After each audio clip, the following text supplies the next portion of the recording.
वक्ता आए हैं, उन्होंने बहुत अच्छी अपनी बात रखी है। ज्यादा बात मैं नहीं रखूंगा। काफी सारे एमएलए बैठे हैं, हमारे साथी मित्र राजकुमार जी बैठे हैं, तो उनको भी हमको सुनना है, तो ज्यादा बात मैं नहीं रखूंगा। लेकिन साथियों, हमारा इतिहास गौरवशाली इतिहास रहा है। जब से ये धरती पे मानव सभ्यता का अस्तित्व हुआ, मानव सामाजिक और मानसिक शारीरिक मनुष्यों का विकास हुआ, तब से आदिवासी इस धरती पर है। आदिवासी यानी आदि अनादिकाल से बसने वाला, उसको हम आदिवासी कहते हैं।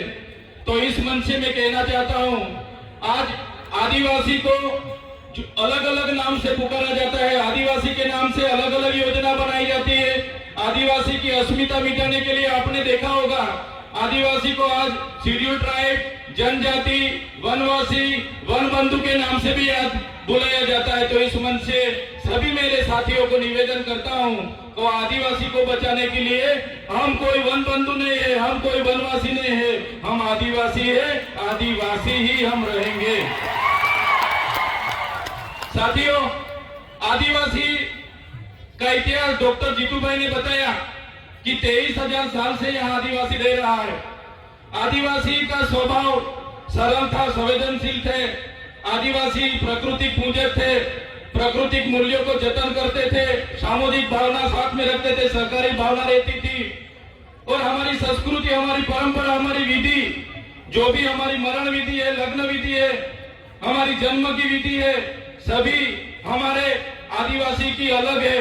हम प्रकृति के साथ में रहने वाले लोग हैं, हम धर्मपूर्वी हमारी संस्कृति में मानने वाले लोग हैं। तो आपने देखा होगा, आगे की वक्ताओं ने बताया कि जब भी इस देश में नए नए धर्म आए, वो चाहे हिंदू हो, मुस्लिम हो, सिख हो, ईसाई हो, बौद्ध हो, जैन हो, सभी धर्म आदिवासी के बाद इस धरती पर आए हैं। और हिंदू जैसे धर्म ने तो हमारे समाज में, आपको पता होगा कि वर्ण व्यवस्था प्रथा रखी थी कि भाई पहले ब्राह्मण होगा, बाद में क्षत्रिय होगा, वैश्य होगा, और शूद्र में हमारे लोगों को माना जाता था।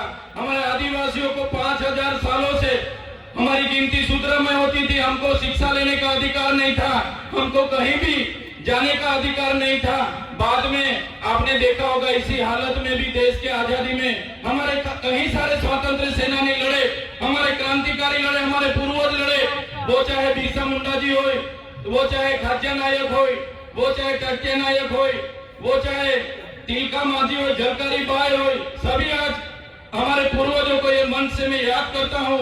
और साथ ही साथ में गोरू गोविंद जी हो, या दलवाड़ा की क्रांति हो, या रूप सिंह नायक हो, सभी का एक सपना था कि जब भी आदिवासी को स्वतंत्रता मिले तो आदिवासी स्वावलंबित होना चाहिए, आदिवासी स्वतंत्र होना चाहिए और आदिवासी का जीवन शोषण मुक्त होना चाहिए। लेकिन देश की आजादी के बाद भी जो सभ्य संस्कृति के लोग जो शासन में आए, जब ये अपने समाज को जो सुसंस्कृत मानने वाले लोग आज देश के शासन में आए, देश में संविधान लागू हुआ।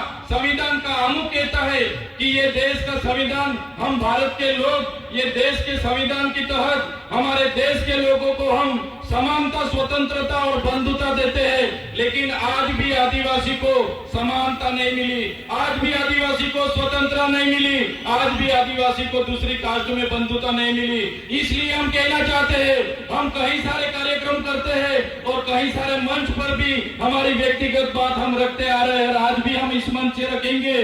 जब तक आदिवासी को स्वायत्त राज नहीं मिलेगा, आदिवासी का अपना स्वतंत्र राज नहीं होगा, तब तक ये सरकारों में आदिवासियों का विकास होने वाला नहीं है। हमको तीनों और चारों राज्यों, वो चाहे मध्य प्रदेश हो, महाराष्ट्र हो, गुजरात हो, राजस्थान हो, सभी नेतागण यहाँ बैठे हैं, सभी बुद्धिजीवी लोग यहाँ बैठे, कर्मचारीगण यहाँ बैठे। मैं मेरी व्यक्तिगत तौर पे से एक बात रखना चाहता हूँ, हमको आने वाले दिनों में हमारा जो भील प्रदेश था उसको लेने के लिए हमें आवाज उठाना पड़ेगा। हमको भील प्रदेश मांगना पड़ेगा इस सरकार पे। देश का 29वां राज्य हमारा भील प्रदेश होना चाहिए और हमारा भील प्रदेश जब बनेगा तभी हमारा आदिवासी स्वायत्त राज्य में अपना विकास कर पाएगा। ये हम व्यक्तिगत सोच रहे साथियों। आपने देखा होगा, देश के आजादी के बाद हमारे पूरे देश में 8% आदिवासी है, हमारे अनेक राज्यों में बटे हुए बंद के नाम पर, खदानों के नाम पर, जीआईडीसी के नाम पर, जीएमडीसी के नाम पर, कॉरिडोर के नाम पर, सेंचुरी एरिया के नाम पर हमारे आज भी पूरे देश में 1,80,00,000 से भी ज्यादा आदिवासी अपने गांव, अपने समाज, अपने संस्कृति, अपनी प्रकृति के साथ छीन बीन होके आज बेघर हो गए, बेवतन हो गए, आज बेबस हो गए। साथियों, हमें विकास से एतराज नहीं है, हमें विज्ञान से एतराज नहीं है, हमें एक सरकारी तकनीकों से एतराज नहीं है, लेकिन जब भी विकास की बात आती है हमारे आदिवासियों को वहां से विस्थापित किया जाता है।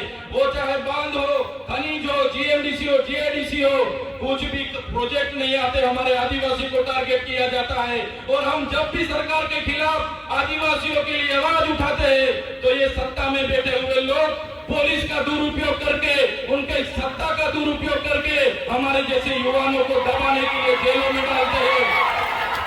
हमारे जैसे युवा जो खुद क्लास 2 ऑफिसर था, क्लास 2 ऑफिसर की अपनी गवर्नमेंट जॉब छोड़ के समाज की लड़ाई के लिए हम आए और समाज के लिए लड़ते लड़ते आज ये सरकार ने फर्जी एफआईआर 19 कितनी एफआईआर हमारे पर कर दी और काफी सारे नेता हमारे समाज के ही है, वो शासक पक्ष में है, फिर भी हमारे जैसे युवाओं को आगे बढ़ने नहीं दे रहे।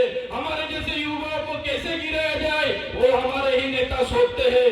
तो इस मंच से मैं कहना चाहता हूँ, हमारे पूरे देश से विभिन्न राज्यों से लाखों आदिवासी माताएं, बहनें, वडीले, युवा साथी यहाँ आए। हमें आने वाले दिनों में हमको आदिवासी की अस्मिता बचाने के लिए चिंतन करना होगा, हमारे लोगों की शिक्षा की चिंतन करना होगा, हमारे लोगों के जो जड़ जंगल जमीन के अधिकार छीने जा रहे उनका चिंतन मनन करना होगा। आज तक हमारा संवैधानिक अधिकार लागू नहीं हुआ, वो चाहे अनुसूचित 5 हो, वो चाहे पैसा एक्ट हो, वो चाहे तोड़ते डबली की बात हो। आज भी आदिवासी की ग्राम सभा की सत्ता नहीं मिली, आज भी रूढ़िगत ग्राम सभा का परवानगी नहीं लिया जा रहा है। ये सभी बातों को आज के इस मंच से हमको सबको चिंतन मनन करना पड़ेगा। और सभी साथी यहाँ पे आए तो ये आदरणीय मंच से जो भी बात रखते हैं उसको लेके हमारा हर संदेश, हर उपदेश हर एक गांव में पहुंचना चाहिए। यही बात मैं रखूंगा।